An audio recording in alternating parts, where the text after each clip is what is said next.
안녕하십니까. 마이바시 외계 이야기 마이바입니다. 아침에 일어나서 블로그하고 유튜브를 보니까 똑같은 분이 똑같은 질문을 하셨더라고요. 그래서 좀 급하신 것 같아가지고 아침에 일어나자마자 먼저 대략적으로 찍었습니다. 지금 코인텍이 공시가 나왔는데 이런 공시였어요. 최대주주 변경을 수반하는 주식 담보 제공 계약 체결. 그래서 그린 에너지 홀딩스가 코엔텍 주식을 담보로 뭐예요? 차입을 했죠. 1200억 정도. 자, 지금 코엔텍의 최대 주주가 그린 에너지 홀딩스예요. 지금 59% 정도 가지고 있어요. 그 그린 에너지 홀딩스의 최대 주주는 또 누구냐? 최대 주주는 맥쿼리 사무투자 전문회사예요. 예. 자, 그러면 한번 살펴볼게요. 즉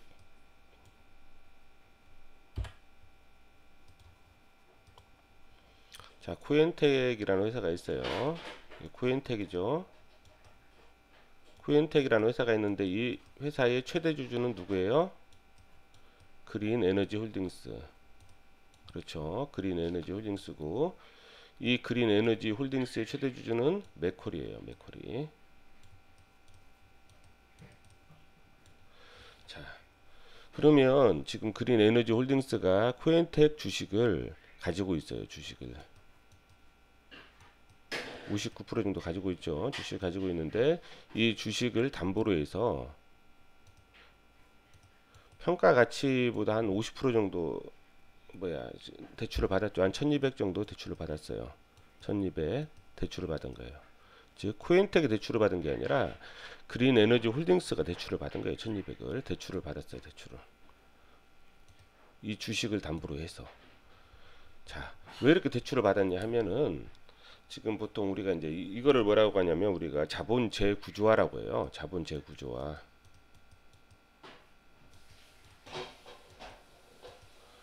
보통 이제 리캡이라고 하거든요. 리캡 이런 방식을 리캡 레버리지를 사용해서 자본 재구조화한다. 투자 차입형 자본 재구조화 리캡이라고 해요.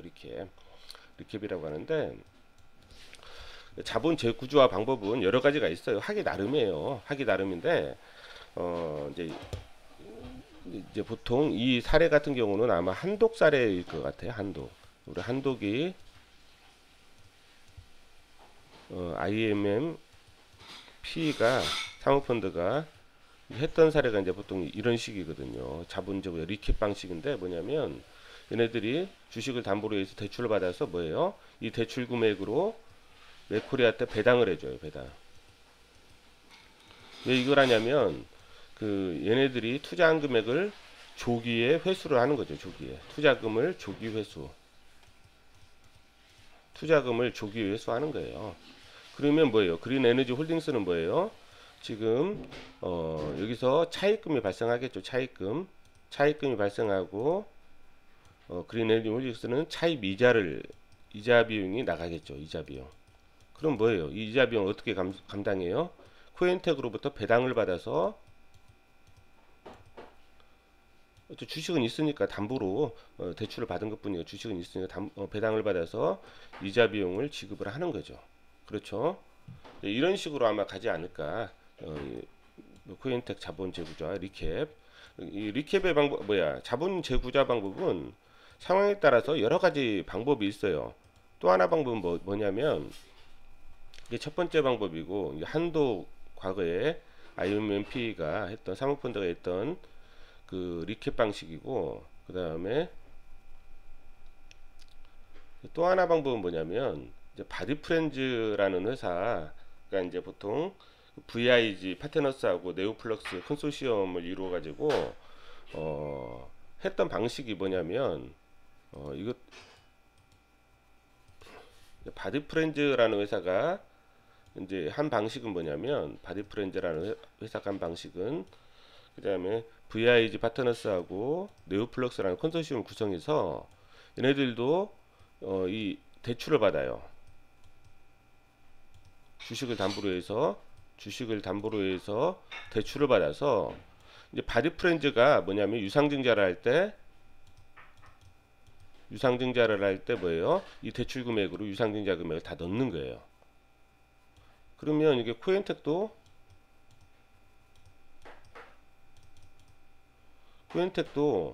만약에 여기가 그린에너지 홀딩스 그다음에 맥쿼리가 있어요. 자, 대출을 받았어요. 주식을 담보로 해서 만약 얘가 유상증자를 한다고 하면 이걸 다 넣겠죠. 이것은 뭐냐면 사업을 확장할 때, 보통 사업을 확장할 때 이런 방식을 써요. 사업을 확장할 때.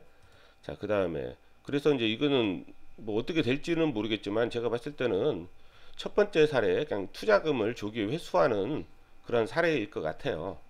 예, 코엔텍 물론 어떻게 될지는 모르겠어요. 어떻게 될지는 모르겠는데 보통 투자금을 조기 회수하는 방법이 아닐까 싶고, 또 하나는 과거에 이제 그 인천대교에 보면은 그 맥쿼리 같은 경우가 이제 보통 쓴 그 자본 재구조 방법이 있는데 뭐냐면 인천대교의 최대 주주 구성이 보통 맥쿼리 인프라가 있고, 맥쿼리 인프라가 한 41% 정도 가지고 있어요. 41%. 그 다음에 AMES가 뭐냐면 23% 정도 가지고 있었어요. 그리고 기탑 있었어요. 기탑. 그럼 뭐냐면 이런 경우에 어떤 식으로 했냐면 처음에 이 인천대교 유상감자를 먼저 한다고. 유상감자를 한다는 건 뭐예요? 이 자본금이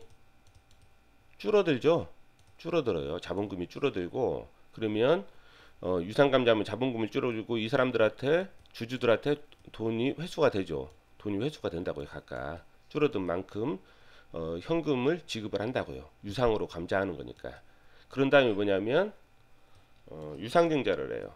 유상증자가 아니라 이런 다음에 이제 이 재원으로 이제 유상증 여기서 이제 또 유상증자를 하죠. 여기 맥쿼리 인코라, 예, 여기를 이 인천대교로 유상증자하는 게 아니라 맥쿼리 인프라 이쪽을 갖다가 유상증자를 해요. 유상증자를.